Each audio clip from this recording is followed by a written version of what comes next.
মৰমৰ ছাত্ৰ ছাত্ৰীসকল, তোমালোকৰ মই দশম শ্ৰেণীৰ গণিত বিষয়ৰ যি তোমালোকৰ নতুন দশম শ্ৰেণীৰ গণিত বিষয়ৰ পাঠ্যক্ৰম আহিছে, পাঠ্যক্ৰমৰ আধাৰত তোমালোকৰ মই ভিডিঅ'সমূহ দি আছোঁ।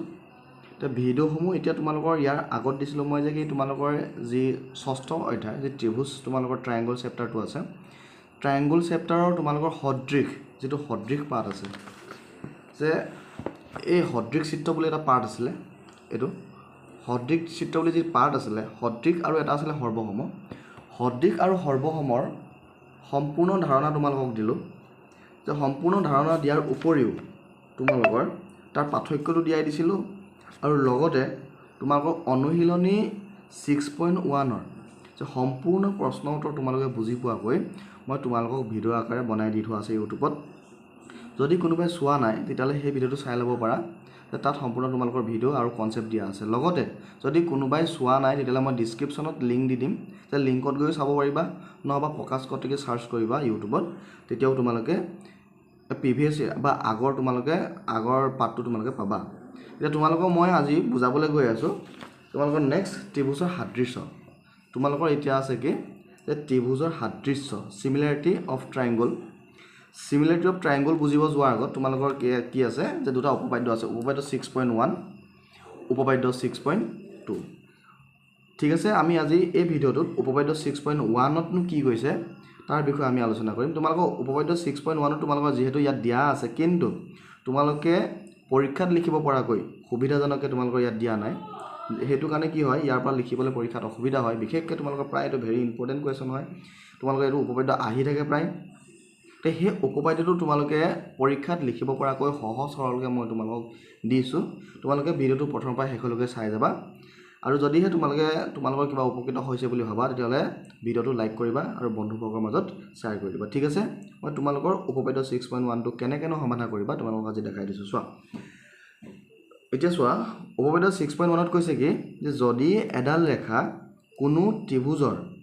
এটা বাহুৰ সমান্তৰালকৈ টনা হয় আৰু ৰেখাডালে আন দুটা বাহুক দুটা নিৰ্দিষ্ট বিন্দুত ছেদ কৰে, তেনেহ'লে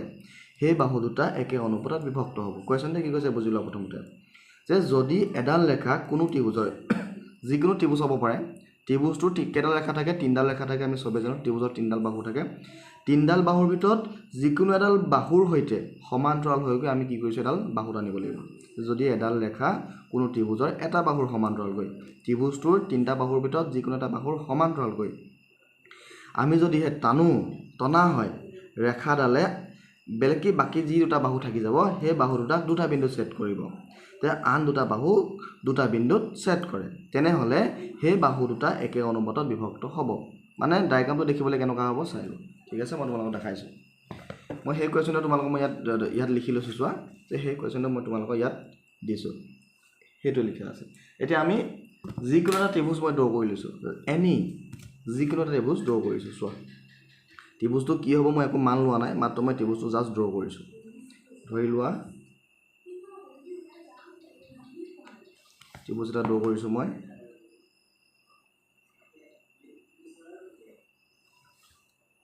এইটো যিকোনো এটা ত্ৰিভুজ, মই মান কোনোডাল ৰেখা বাহুৰ মই মান লোৱা নাই,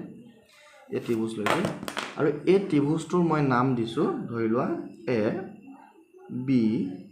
আৰু C। এতিয়া আমাক কুৱেশ্যনে কৈছে কি যে এই ত্ৰিভুজটোৰ 3ডাল বাহুৰ ভিতৰত যিকোনো এটা বাহুৰ সমান্তৰাল হৈ গৈ এডাল আমি বাহু টানিব লাগে। ধৰি লোৱা মই AC বাহুটোৰ লগত সমান্তৰালকৈ মই এনেকৈও টানিব পাৰোঁ, বা মই AB বাহুটোৰ লগত সমান্তৰাল হোৱাকৈ মই এনেকৈও টানিব পাৰোঁ, বা মই BC বাহুৰ লগত সমান্তৰাল হোৱাকৈ মই এনেকৈও টানিব পাৰোঁ। আকৌ এনেকুৱাও হ'ব পাৰে, বা মই বাহুডাল মই ক'ত টানিম সমান্তৰাল হৈ গৈ, মই ইয়াতো টানিব পাৰোঁ, ইয়াতো টানিব পাৰোঁ, ইয়াতো টানিব পাৰোঁ, ইয়াতো টানিব পাৰোঁ। জেনেৰেলি আমি কি কৰোঁ, জেনেৰেলি আমি সমান্তৰাল ৰেখা টানিলে জেনেৰেলি মাজত টানো, যদি আমাক কোনো হিঞ্চ দিয়া নাথাকে আমি কি কৰোঁ, মাজত টানো। ঠিক আছে, মই গতিকে এইটো মই ক'ত টানিলোঁ, মই মাজতে টানিলোঁ। কেনেকৈ টানিছোঁ, এই বাহুডালৰ লগত সমান্তৰাল হোৱাকৈ মই এই বাহুডাল টানিলোঁ। ঠিক আছে, এতিয়া মই এই বাহুডালৰ নাম দিলোঁ ABC আছে, মই ইয়াক দিলোঁ D আৰু ইয়াক দিলোঁ মই E। এতিয়া মই টানিছোঁ কেনেকৈ, এই বাহুডালে সমান্তৰাল হৈ আছে। আমাক কুৱেশ্যনে কৈছে সেইটোৱে, যে এটা ত্ৰিভুজৰ কোনো এটা বাহুৰ সমান্তৰালকৈ এডাল ৰেখা টানা হ'ল, এডাল বাহু টানা হ'ল, আৰু এই বাহুডালে বাকী দুডাল বাহুক দুটা বিন্দুত ছেদ কৰিব। কোনটো কোনটোত ছেদ কৰিলে, ডি বিন্দুত ছেদ কৰিলে আৰু ই বিন্দুত ছেদ কৰিলে এতিয়া এই ডি বিন্দু আৰু ই বিন্দুত ছেদ কৰাৰ লগে লগে আমাক আমি প্ৰমাণ কৰিব লাগে যে কি তেনেহ'লে সেই বাহু দুটা একে অনুপাতত বিভক্ত হ'ব তেনেহ'লে আমি এটা প্ৰমাণ কৰিব লাগে যে যি এ বিক ডি বিন্দুত আৰু এ চিক ই বিন্দুত কাটিছে যি কাটোতে যি এ বিক দুটা ভাগত ভাগ কৰিছে এ চিক দুটা ভাগত ভাগ কৰিছে এই ভাগকেইটাৰ অনুপাতটো কি হৈ থাকে সমান হৈ থাকে মানে কেনেকুৱা হৈ থাকিব A D by D B equal A E by E C মানে কেনেকুৱা হৈ থাকিব আমি প্ৰমাণ কৰিব লাগে A D by D B ইয়াৰ অনুপাতটো ইকুৱেল হৈ আছে বুলি দেখাব লাগে কাৰ লগত এ ই বাই এ ই চি লগত সমান হৈ আছে বুলি আমি এইটো প্ৰমাণ কৰিব লাগে এইটো আমি প্ৰমাণ কৰিব লাগে ঠিক আছে আমি এইটোৱে প্ৰমাণ কৰিবলৈ গৈ আছোঁ চোৱা এতিয়া আমি কৰিলোঁ কি যে আমি একচুৱেলি ত্ৰিভুজৰ ক্ষেত্ৰত এইটোৱে হয় অংকনৰ ক্ষেত্ৰত এইটোৱে হয় আমি যি ড্ৰ কৰিম ইয়াত লিখিম হয়নে যি মই ত্ৰিভুজটো যি ছিষ্টেমত ড্ৰ কৰিলোঁ সেই ত্ৰিভুজটো মই এতিয়া ইয়াত কেনেকৈ ড্ৰ কৰিছিলোঁ কি কৰিছিলোঁ ইয়াত লিখিম চোৱা যিহেতু মই ত্ৰিভুজটো নিজে ধৰি লৈছোঁ গতিকে মই লিখিম কি ধৰা হ'ল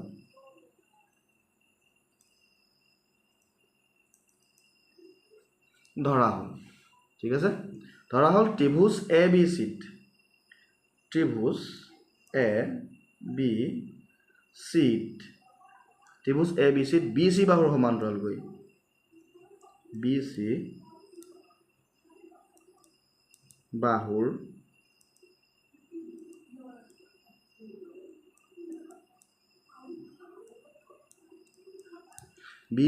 সমান্তৰালকৈ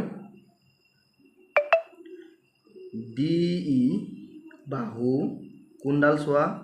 ডি ই বাহু এডাল বি চি বাহুৰ সমান্তৰালকৈ ডি ই বাহু টনা হ'ল আৰু বাহুডালে ক'ত কাটিছে চোৱা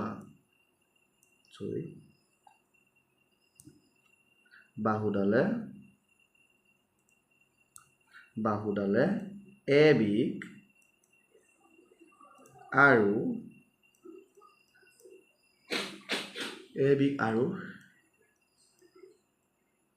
এ চিক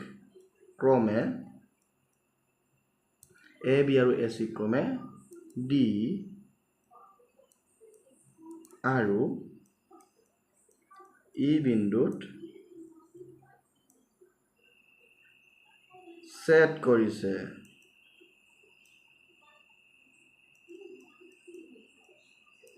ডি আৰু ই বিন্দুত ছেদ কৰিছে বছ সিমানে হৈ গ'ল এতিয়া আমি চোৱা যে প্ৰমাণ কৰিব লাগে যে কি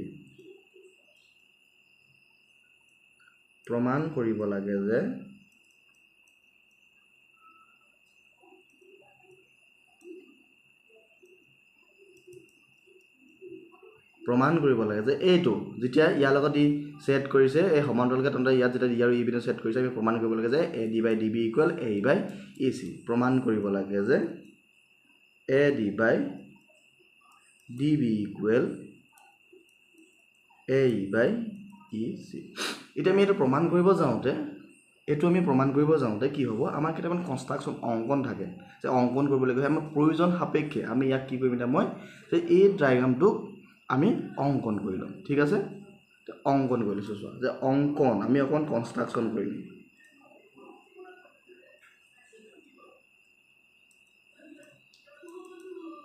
কি অংকন কৰিম চাই যোৱা প্ৰয়োজন সাপেক্ষে আমাৰ প্ৰয়োজন হোৱাকৈ মই ত্ৰিভুজ এ ডি ইৰ ক্ষেত্ৰত কোনটো চোৱা এ ডি ইৰ ক্ষেত্ৰত মই কি কৰিম এতিয়া এ ডি বাহু ভূমি হিচাপে লৈ মই এডাল ই বিন্দুৰ পৰা ই শীৰ্ষ বিন্দুৰ পৰা এডাল কি কৰিম টেনজেণ্ট যিডাল মই কি লম্ব ড্ৰ কৰিম ধৰি লোৱা মই লম্ব এডাল ড্ৰ কৰি লৈছোঁ তোমালোকে কোনমান যন্ত্ৰ ব্যৱহাৰ কৰিব পাৰিবা মই কোনমান যন্ত্ৰ ব্যৱহাৰ কৰা নাই মই এটা আইডিয়াতে ড্ৰ কৰিছোঁ এডাল লম্ব ড্ৰ কৰিছোঁ মই কি হৈ আছে যাতে ইয়াত কি হৈ আছে 90 ডিগ্ৰী কোণ কৰি আছে কাৰ ওপৰত এই এ ডি ভূমিৰ ওপৰত এতিয়া মই এই ইয়াত ই বিন্দুৰ ওপৰত এডাল লম্ব ড্ৰ কৰিছোঁ একেদৰে আকৌ আমাক প্ৰয়োজন হ'ব এই এ ই বাহুৰ ওপৰত মই ইয়াৰ পৰা ডি বিন্দুৰ পৰা শীৰ্ষ বিন্দুৰ পৰা মই এপিনেও এডাল কি কৰিম এতিয়া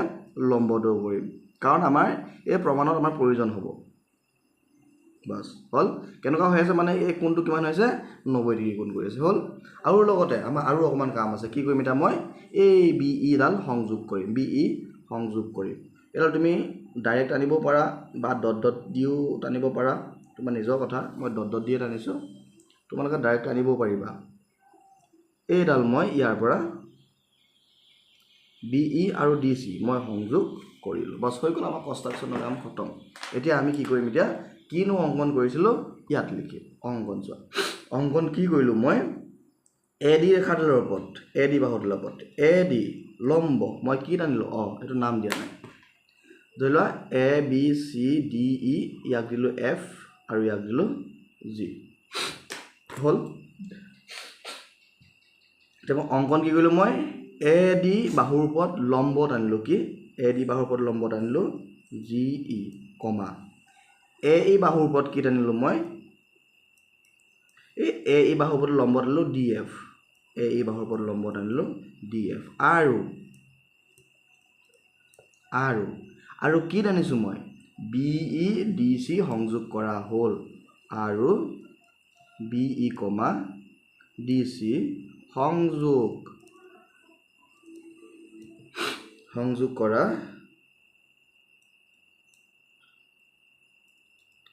কৰা হ'ল বস আমাৰ কাম খতম এতিয়া আমি কি কৰিম প্ৰমাণ কৰিম প্ৰমাণ কেনেকৈ কৰিম যে মেইন পাৰ্টটো তোমালোকৰ এইটো হৈছে মেইন পাৰ্ট এইখিনি একচুয়ালি এইখিনি থাকেই কৰিবলগীয়া এতিয়া আমি মেইন পাৰ্টটো আমি প্ৰমাণটো কৰিম প্ৰমাণ কেনেকৈ কৰিব লাগিব চোৱা এতিয়া আমি ত্ৰিভুজ ADE ৰ ক্ষেত্ৰত চোৱা আমি ত্ৰিভুজ কি কৰিম এতিয়া ADE ৰ ক্ষেত্ৰত এই ত্ৰিভুজটোৰ কালি উলিয়াম চোৱা চাবা দেই ডায়াগ্ৰামটো চাবা যে ত্ৰিভুজ ADE মন কৰিবা কেনেকৈ আছে এইটো এনেকৈ এটা ত্ৰিভুজ আছে ADE ইয়াৰ পৰা এডাল কেনেকৈ আছে যে ইয়াৰ পৰা এনেকৈ এডাল আছে ই পৰা ক'লৈ জি লৈ হয়নে এনেকৈ আছেনে এনেকৈ আছে ADE ত্ৰিভুজ ADE ৰ কালি ত্ৰিভুজৰ কালি উলিওৱা সূত্ৰ কি হয় যে ত্ৰিভুজৰ কালি উলিওৱা সূত্ৰ হৈছে হাফ পূৰণ ভূমি পূৰণ উচ্চতা ত্ৰিভুজৰ কালি কি হয় হাফ পূৰণ ভূমি পূৰণ উচ্চতা এতিয়া হাফ পূৰণ এই ত্ৰিভুজটোৰ ক্ষেত্ৰত যদি এটা লম্ব হয় ভূমি কি হ'ব AD হয় নাই AD ভূমি হাফ পূৰণ AD পূৰণ উচ্চতা কি হয় লম্ব কি হয় এডাল কি ই জি ক'ব জি ক'ব তোমাৰ যি কথা বোলে ই জি ক'লোঁ মই কি ক'লোঁ মই ই জি হ'ল ই জি ইকুৱেশ্যন নাম্বাৰ 1 দিব পাৰা নেক্সট আকৌ প্ৰয়োজন সাপেক্ষে আমি প্ৰয়োজনৰ কাৰণেহে কৰি আছোঁ এই ত্ৰিভুজটো ল'লোঁ এই ত্ৰিভুজ মই কি ল'ম ত্ৰিভুজ DEB তলৰ ত্ৰিভুজটো এনেকুৱা এটা ত্ৰিভুজ আছে চোৱা যে মই ইয়াত ছাইডত ড্ৰ কৰি দিছোঁ যে এনেকৈ এটা ত্ৰিভুজ আছে এনেকৈ আছে এনেকৈ ত্ৰিভুজ এটা আছে কেনেকৈ আছে DEB হয়নে এই ত্ৰিভুজৰ ক্ষেত্ৰত ত্ৰিভুজ DEB ৰ কালি উলিয়ালোঁ ত্ৰিভুজ DEB ৰ কালি ত্ৰিভুজ DEB ৰ কালি একে ত্ৰিভুজৰ কালি উলিওৱা সূত্ৰ কি হয় হাফ পূৰণ ভূমি পূৰণ উচ্চতা ইকুৱেল হাফ পূৰণ ইয়াত ভূমি কোনডাল হ'ব চোৱাচোন যে এইটোৰ ক্ষেত্ৰত ইয়াত ভূমি কোনডাল হ'ব যদি এইটো ডায়াগ্ৰাম চাবলৈ যোৱা ইয়াৰ ক্ষেত্ৰত DEB ৰ ক্ষেত্ৰত ভূমি কোনডাল হ'ব ভূমি কেনেকৈ দিবা ইয়াত লম্ব টানিব লাগিব যে উচ্চতা লাগিব লম্ব লাগিব যে লম্বডাল যদি মই DB ডাল যদি মই ভূমি লওঁ এই DBটো যদি মই ভূমি লওঁ ইয়াৰ ওপৰত মই এনেকৈ লম্ব টানিব লাগিব লম্ব হৈছে জানো 90 ডিগ্ৰী কোণ কৰিছে জানো ই 90 ডিগ্ৰী নাই হোৱা ই 90 ডিগ্ৰী সৰু এইফালে চালে কি 90 ডিগ্ৰী ডাঙৰ গতিকে যদি এনে বেকা টাইপত থাকে তোমালোকে এটা নতুন কনচেপ্ট পাবা এতিয়া এইটো চোৱা যদিহে এনে বেকাকৈ থাকে যিটো ত্ৰিভুজ আছে ত্ৰিভুজটোত যদিহে তুমি লম্ব টানিব নোৱাৰা তেতিয়াহ'লে সেই ত্ৰিভুজটো শীৰ্ষবিন্দুৰ পৰা চাবা বাহিৰতো লম্ব আছে নেকি শীৰ্ষবিন্দুৰ পৰা তুমি এনেকৈ লম্ব টানিব পাৰা নেকি যি BD বাহুডাল যদি মই এনেকৈ বহাই দিওঁ BD বাহুডাল যদি মই এনেকৈ বহাই দিওঁতে যদিহে ত্ৰিভুজটোৰ শীৰ্ষবিন্দুৰ পৰা এনেকৈ ক'ৰবাত লম্ব টনা থাকে সেই বাহিৰত থকা লম্বডালে এই ত্ৰিভুজটোৰ কাৰণে কি হৈ যায় লম্ব হৈ যায় গতিকে সেইডালকে আমি কি হিচাপে ল'ম লম্ব হিচাপে ল'ম এতিয়া এই ত্ৰিভুজটোৰ ক্ষেত্ৰত সেইটোৱে হৈ আছে চোৱা যে এই ত্ৰিভুজটোৰ ক্ষেত্ৰত ত্ৰিভুজ DEB ৰ ক্ষেত্ৰত এই DE ভূমি ল'ব পাৰিম ডি ই ভূমি ল'ব পাৰিম কিন্তু ইয়াত এনেকৈ মই কি ল'ব নোৱাৰোঁ লম্ব ল'ব নোৱাৰোঁ কিন্তু লম্ব মই কোনডাল ল'ব পাৰিম যে এই ডি ই বি ত্ৰিভুজৰ ক্ষেত্ৰত ডি বি ই ত্ৰিভুজৰ ক্ষেত্ৰত ই শীৰ্ষ বিন্দুৰ পৰা এই ডি বি বৰ্ধিত অংশ এই জিত কি হৈ আছে এটা লম্ব টানি থোৱা আছে গতিকে সেই লম্বডালে এই ত্ৰিভুজটোৰ কাৰণে লম্বৰ কাম কৰিব গতিকে মই এটা কি লিখিম ভূমি লিখিম ডি বি ভূমি লিখিম ডি বি পূৰণ লম্ব বা উচ্চতা লিখিম কি একেই ইয়াতো কি ল'ম এতিয়া ই জি ল'ম কেনেকৈ ল'লোঁ গম পালা নহয় যে এনেকৈ ল'ব পাৰি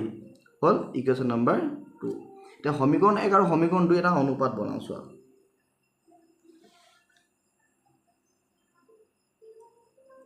ইকুৱেশ্যন 1 আৰু 2 পৰা ইকুৱেশ্যন 1 আৰু 2 ইমপ্লাইজ সমীকৰণ 1 আৰু 2 পৰা এটা অনুপাত পাম চোৱা এইটো কি দিয়া আছে এইটো দিয়া আছে তোমাৰ ত্ৰিভুজ এ ডি ইৰ কালি ডিভাইডেড বাই ত্ৰিভুজ ডি ই বিৰ কালি সমান ইয়াত কি পালোঁ মই হাফ পূৰণ এ ডি পূৰণ কি পালোঁ ই জি ডিভাইডেড বাই ইয়াত কি পালোঁ মই হাফ পূৰণ ডি বি পূৰণ ই জি এতিয়া এইটো হাফ মই কাটাকাটি কৰি দিব পাৰোঁ চোৱা চৰি ঠিক আছে চোৱা মই কি কৰিলোঁ এই ওপৰৰ মানটো ইকুৱেশ্যন 1ৰ ওপৰৰ মানটো এইটো আৰু ইকুৱেশ্যন 2ৰ তলৰ মানটো এইটো হয়নে যে ওপৰত কি আছিলে half into A D into E G half into A D into E G আৰু ইয়াত half into B D into E G ক'ত পাইছোঁ half into B D into E G এতিয়া মই কি কৰিব পাৰোঁ এইটো হাফ কটাকটি কৰি দিব পাৰোঁ ই জি মিলি আছে থাকিলে কি থাকিলে A D by D B থাকিলে এই ইকুৱেশ্যন নম্বৰ 3 দি থৈ দিব পাৰা যে এটা অনুপাত আমি পালোঁ কোনটো পালোঁ A D by D B চোৱা A D by D B ক'ত আছে ইয়াত চাব পাৰা এইটো A D by D B আছে নাই আৰু ক'ত আছে তোমাৰ ইয়াত চাব পাৰোঁ A D by D B আমাক যিটো এটা অনুপাত উলিয়াব দিছিলে A D by D B already এটা অনুপাত বনিছে এতিয়া এই ছাইডটোত যেনেকৈ বনালোঁ ত্ৰিভুজ এ ডি ইৰ পৰা যেনেকৈ A D by D A D E ল'লোঁ ডি ই বি ল'লোঁ এইটো ছাইডৰ ক্ষেত্ৰত এইটো ভূমি লৈ ঠিক ইটো ছাইডে এ ই ভূমি লৈ এই ত্ৰিভুজটোৰ কাৰণে এটা লম্ব হিচাপে লৈ আমি ইয়াৰ পৰা এটা অনুপাত আৰু ত্ৰিভুজ একেদৰে কি কৰিব পাৰোঁ যে ডি ই চি ত্ৰিভুজ লৈ এইটো ছাইডে এইটো ভূমি লৈ এই ত্ৰিভুজ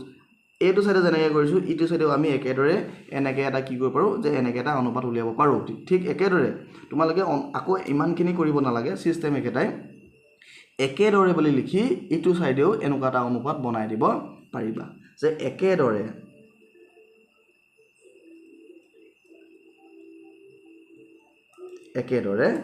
এতিয়া কোনটো ল'ম যে একেদৰে কোন দুটা ত্ৰিভুজৰ পৰা পাম একেই যে ত্ৰিভুজ ক'ৰ পৰা পাম এতিয়া ত্ৰিভুজ এ ডি ই ওপৰ ত্ৰিভুজটো এ ডি ইৰ ক্ষেত্ৰত কি পাম মই এ ই পাম নেক্সট ডি ই চিৰ ক্ষেত্ৰত চোৱা যে কি এ ডি ইৰ ক্ষেত্ৰত এ ই ডি ই চিৰ ক্ষেত্ৰত এ চি ই এই বাহুডাল আৰু এই বাহুডালৰ অনুপাতটা পাম যে একেদৰে লিখিব লাগিব ত্ৰিভুজ চোৱা এইটো A D E ত্ৰিভুজ A D E আৰু ত্ৰিভুজ ডি ই চি ত্ৰিভুজ ডি ই চিৰ পৰা তাৰ পৰা দুটা অনুপাত পাম সেই অনুপাতকেইটা কেনেকৈ পাম আমি যে এনেকৈ পাম এনেকৈ ত্ৰিভুজ এ ডি ইৰ কালি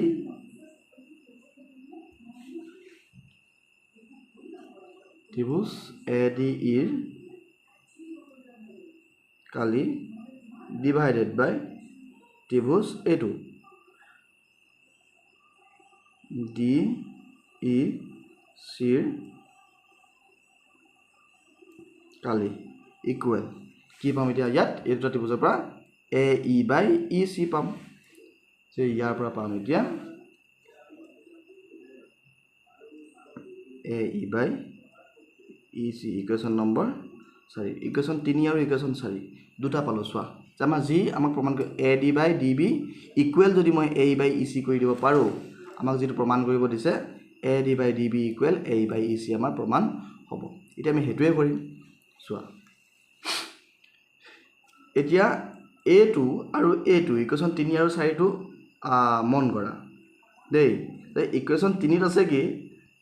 ADE কালি আৰু ইকুৱেশ্যন 4 ত আছে কি ত্ৰিভুজ ADE কালি মানে কি এ ওপৰটোৱে কোনটো এই ওপৰটোৱে মিলি আছে মই যদিহে এই তলৰটো মিলাই দিব পাৰো তেতিয়াহলে দুইটা ইকুৱেশ্যনৰ কি হ'ব এই লেফট সাইড দুটা সমান হৈ যাব আৰু তেতিয়া লেফট সাইড দুটা সমান হৈ যোৱাৰ লগে লগে এই ৰাইট সাইড দুটাক মই কি বুলি ক'ব পাৰিম সমান বুলি ক'ব পাৰিম কি হয় আমি সবে জানো যদি দুটা ইকুৱেশ্যনৰ এটা সাইড একেই থাকে বাকিটো সাইড কি হৈ যায় নিজে নিজে একে হৈ যায় গতিকে এই ইকুৱেশ্যন দুটাৰ মই লেফট সাইড দুটাক যদি মই সমান বুলি প্ৰমাণ কৰিব পাৰো তেতিয়াহলে এই ৰাইট সাইড দুটাক মই সমান বুলি ক'ব পাৰিম আৰু সমান বুলি কোৱাৰ লগে লগে আমাৰ কাম খতম কি আমাক যেটো প্ৰমাণ কৰিব দিছে আমাৰ প্ৰমাণটো ওলাই যাব এতিয়া মই ওপৰটো একে দেখিছো ত্ৰিভুজ ADE ৰ কালি ইয়াতো আছে ত্ৰিভুজ ADE ৰ কালি কিন্তু ওপৰটোৱে সমান বুলি গম পালো মই তলৰটোৱে মই সমান বুলি কেনেকৈ গম পাম চাচোন কোনটো ত্ৰিভুজ DEB আৰু ত্ৰিভুজ DEC এই ডায়াগ্ৰামটো চাও DEB আৰু DEC ক'ত আছে এই ডায়াগ্ৰামটো চাও ক'ত আছে DEB DEC দেখিছানে ক'ত আছে মই সৰুকৈ ড্ৰ কৰি দিছো এনেকৈ আছে চোৱা কেনেকৈ আছে DEB এনেকৈ আছে নে DEB আৰু কেনেকৈ আছে DEC কেনেকৈ আছে DEC আছে নে মানে এটা কেনেকৈ আছে এটা এইটো আৰু এটা কোনটো আছে এটা এইটো হয় না এইটো আৰু লগতে কি হৈ আছে এই বাহুডালে সমান্তৰাল হৈ আছে তোমালোকে ক্লাছ 9 ত এটা শৰ্ত পাইছিলা কি পাইছিলা মনত পেলোৱা যে এনেকৈ পাইছিলা যদি একে ভূমি আৰু একে সমান্তৰাল ৰেখাৰ মাজত দুটা ত্ৰিভুজ থাকে সেই ত্ৰিভুজ দুটাৰ কালি কি হয় সদায় সমান তেতিয়াহলে এই DEB আৰু DEC ত্ৰিভুজ দুটা একে ভূমি DE হয় না একেডাল ভূমি DE আৰু একে সমান্তৰাল ৰেখা DE সমান্তৰাল BC মাজত আছে নাই যদি আছে তেতিয়াহলে সেই ত্ৰিভুজ দুটাও সমান বুলি ক'ব পাৰিম হয় না আমাৰ ইকুৱেশ্যনত যি দুটা ত্ৰিভুজ আছে ত্ৰিভুজ DEB আৰু ত্ৰিভুজ DEC কালিও সমান মই এটা শৰ্ত মতে গম পাওঁ যে কি এই দুইটা ত্ৰিভুজ একে ভূমি আৰু একে সমান্তৰাল ৰেখাৰ মাজত সোমাই আছে গতিকে এই ত্ৰিভুজ দুটা কালিও মই সমান বুলি গম পাম তেতিয়াহলে A2 আৰু A2 যেতিয়া সমান হৈ যায় তেতিয়াহলে লেফট সাইড দুটা সমান হৈ যাব আৰু ৰাইট সাইড দুটা কি হৈ যাব মিলি যাব হল এটা হেতুৱে কৰিম এতিয়া হেতু লিখি মই ইপিনে লুটিয়াই লৈছো চোৱা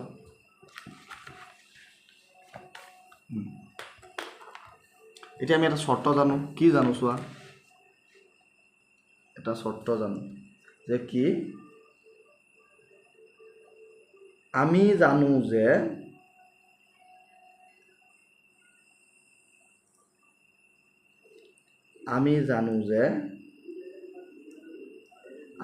যে একে ভূমি আৰু একে সমান্তৰাল ৰেখাৰ মাজত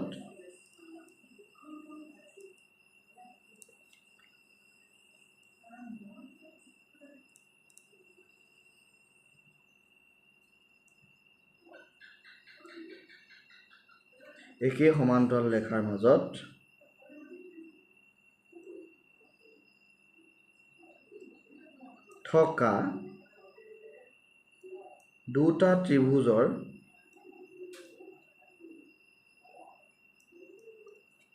কালি সদায় সমান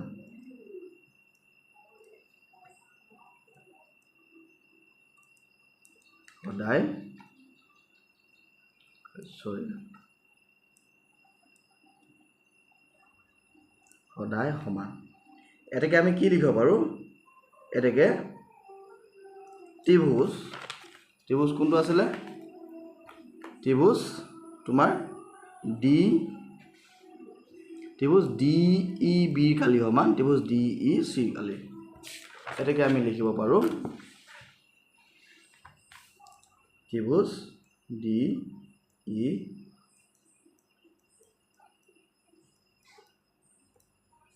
কালি সমান ত্ৰিভুজ ই চিৰ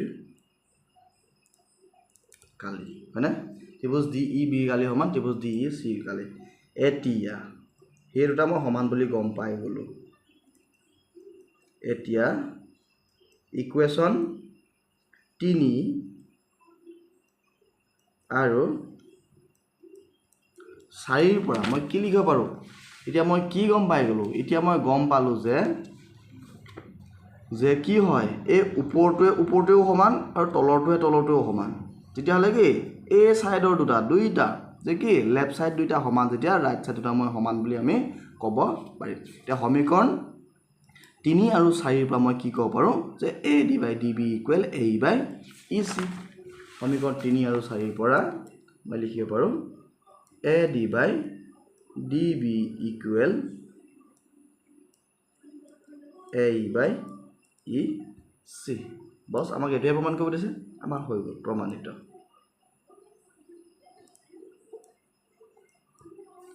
ঠিক আছে